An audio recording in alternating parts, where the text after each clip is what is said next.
കേരളത്തില് രാഹുൽ മാങ്കൂട്ടത്തിന്റെ അറസ്റ്റ് ഇപ്പം കേരള ഹൈക്കോടതി തടഞ്ഞിട്ടുണ്ട്. അത് ഈ അന്വേഷണ ഏജൻസികൾക്കുള്ള തിരിച്ചടിയാണോ ആഭ്യന്തര വകുപ്പിന്റെ പരാജയമാണോ? അത് ഞാൻ അതിലേക്ക് നോക്കില്ല. നമ്മൾ വലിയ ഗഹനമായിട്ടൊരു വിഷയം നമ്മൾ ചർച്ച ചെയ്തുകൊണ്ടിരിക്കുക. അതിലും വലിയ ഗഹനമായിട്ടുള്ള പക്ഷേ വിഷയമാണ്. ഈ രാഹുൽ മാങ്കൂട്ടത്തിനെ എവിടെയാണ് ഒളിപ്പിച്ചെന്നുള്ള കാര്യമാണ്. ഇപ്പം നിങ്ങളെല്ലാം കർണാടക എന്ന് പറയുന്നു. കർണാടക ആരാ ഭരിക്കുന്നത്? ഇനി കർണാടക ഞാനിപ്പോൾ CPM ആണ് ഭരിച്ചിരുന്നെങ്കിൽ എന്താവുമായിരുന്നു പുകിൽ? കർണാടക ആരാ ഭരിക്കുന്നത്? പക്ഷെ 10 ദിവസമായിട്ട് ഒരു MLA കസ്റ്റഡിയിൽ എടുക്കാൻ വേണ്ടി പറ്റാത്ത ഞാൻ പറയട്ടെ, ഒരു സംസ്ഥാന സർക്കാരിൻ്റെ, കർണാടക പോലൊരു സംസ്ഥാന സർക്കാരിൻ്റെ സർവ്വസന്നാഹങ്ങളും ഒരു വ്യക്തിക്ക് സുരക്ഷയായിട്ട് കവചമായിട്ടുണ്ടെങ്കിൽ ഒരു പോലീസിനൊന്നും ചെയ്യാൻ പറ്റില്ല. സ്വാഭാവികമല്ലേ? അങ്ങനെ എന്തെങ്കിലും അത് മാത്രമല്ല, ഇപ്പോൾ കേരള പോലീസിന് ഒളിച്ചു പോയിട്ട് ചെയ്യാൻ പറ്റും.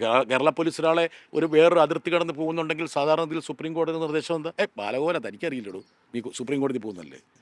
അതായത് മറ്റ് അപ്പുറത്തെ സ്റ്റേറ്റിൻ്റെ ആ അനുമതിയും കൂടി വേണം. അവരുടെ സഹകരണത്തോട് കൂടിയിട്ടാണ് പോകേണ്ടത്. സമ്മതിക്കുമോ? കർണാടകയിലെ സ്വാഭാവികമായിട്ട് എന്തിനാണ് ഇത് അദ്ദേഹം, ഞാനല്ല പറയുന്നത്, നിങ്ങളാ പറയണത് അദ്ദേഹം കർണാടകയിലാണ്. ഞാൻ പറഞ്ഞിട്ടില്ല. ചില മാധ്യമങ്ങളിൽ നിന്ന് നിങ്ങളെന്ന് വെച്ചാൽ ബാലഗോപാലിനെ ഉദ്ദേശിക്കുന്നത്, ബാലഗോപാലിന്റെ സുഹൃത്തുക്കള്. അതായത് അഗ് പറഞ്ഞല്ലോ കർണാടകയിലെ ഇന്നലെ മുഖ്യമന്ത്രി കൃത്യമായി പറഞ്ഞല്ലോ, VD സതീശൻ എവിടെയാണെന്ന്, ഈ രാഹുൽ മാങ്കൂട്ടത്തിൽ എവിടെയാണെന്ന് VD സതീശൻ പറഞ്ഞ് ഞങ്ങൾ പോയി പിടിച്ചോളാന്ന് മുഖ്യമന്ത്രി പറഞ്ഞില്ലേ? അത് വളരെ ലളിതമായ ഉത്തരമല്ലേ? പോലീസല്ലേ സാർ?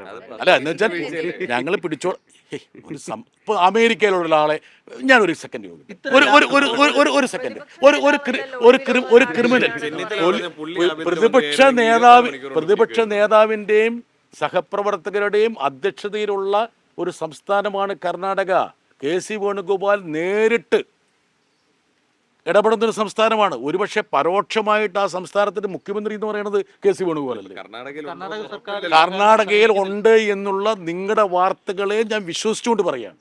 ഇനി നിങ്ങളുടെ വാർത്തകൾ വിശ്വസിക്കരുതെന്ന് പറയുകയാണെങ്കിൽ ഞാൻ വിശ്വസിക്കുന്നില്ല. MP ഇതിൽ വലിയ ഒരു പ്രധാനപ്പെട്ട കാര്യം, ഇത്രയും വലിയൊരു കേസ് എന്ന് സർക്കാർ തന്നെ പറയുന്നു, മുഖ്യമന്ത്രി തന്നെ പറയുന്നു, വളരെ വലിയ തോതിലുള്ള പീഡനം നടന്നു എന്ന് അദ്ദേഹം പറയുന്നു. എന്നിട്ട് അങ്ങനെ ഒരു പീഡനം ഇങ്ങനെ നടക്കാൻ വേണ്ടി കഴിയും. അതുകൊണ്ടാണല്ലോ ഞാൻ പറഞ്ഞത്, അതായത് കേരളത്തിലെ ഈ ഒരു ക്രിമിനൽ സംഭവത്തെക്കുറിച്ച് നമുക്കെല്ലാവർക്കും ഉത്കണ്ഠയുണ്ടെങ്കിൽ ഭരണപക്ഷത്തിൻ്റെ കൂടെ, കേരളത്തിൻ്റെ പോലീസിൻ്റെ കൂടെ, കേരളത്തിൻ്റെ പ്രതിപക്ഷ കക്ഷികളും കൂടിയാണ് നിരക്കണം. ആ കുറ്റാരോപിതനായിട്ടുള്ള, ഒളിവിൽ കഴിയുന്ന ആളെ കണ്ടെത്താൻ വേണ്ടിയുള്ള സഹകരണം പ്രതിപക്ഷ പാർട്ടികൾ കൂടി നൽകിക്കഴിഞ്ഞാൽ വളരെ എളുപ്പത്തിൽ പരിഹരിക്കാവുന്ന ഒരു കാര്യമല്ലേ? ഉദാഹരണം പറഞ്ഞാൽ, ഈ രാഹുൽ മാങ്കൂട്ടത്തിന് സഹായിച്ചു എന്ന് പറയുന്ന ഒരാൾ കേരളത്തിലായതുകൊണ്ട് അപ്പം തന്നെ തൂക്കിയെടുത്തില്ലേ? അപ്പം അവിടെ ഉണ്ടെങ്കിൽ പറ്റില്ലേ? നമ്മുടെ അതിർത്തിക്കുള്ളിലല്ലേ പോലീസ് പ്രവർത്തിക്കേണ്ടത്?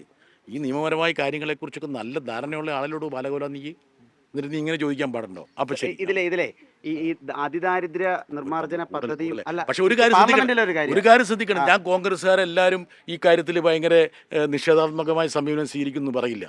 എന്താ കാരണം വെച്ചാൽ, ഇന്നലെ നമ്മുടെ സഹോദരി JB Mather prevention of sexual harassment നിയമം കൊണ്ടുവന്നിട്ടുണ്ട്. നോക്ക് എത്ര സചേതനമായിട്ടാണ് പ്രവർത്തിക്കുന്നതെന്ന്. അവർ നാട്ടിലൊന്നും വാദം ഓർത്തിട്ടില്ല, പക്ഷെ ഇവിടെ ഒരു ബില്ലുമായി വന്നു. നിങ്ങൾ എന്തുകൊണ്ടത് വാർത്ത കൊടുത്തില്ല? അതെന്താ വാർത്ത കൊടുക്കായിരുന്നത്? ഇയാൾ കൊടുത്തിട്ടില്ല, ഞാൻ കണ്ടില്ല. ഞാൻ റിപ്പോർട്ടറിനെ അന്വേഷിച്ചു. അതായത് JB മേത്തർ ഇങ്ങനെ ഒരു പ്രത്യേക ബില്ല് ഫേസ്ബുക്ക് പോലും ഇല്ല.